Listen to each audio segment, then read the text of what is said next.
White বলো ছক্কা ছাড়া মারি না, আমি নো বল আর হোয়াইট বল যে করি না।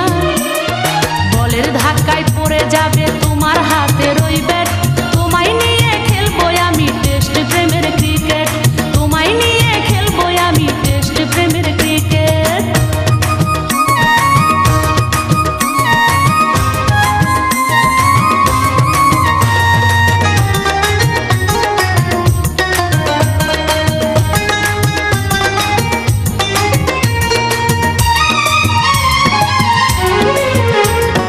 এই জীবনে দেখছি কত বোলিং অ্যাকশন, ফাঁকে ফাঁকে তুলছি আমি তাও 100 রান।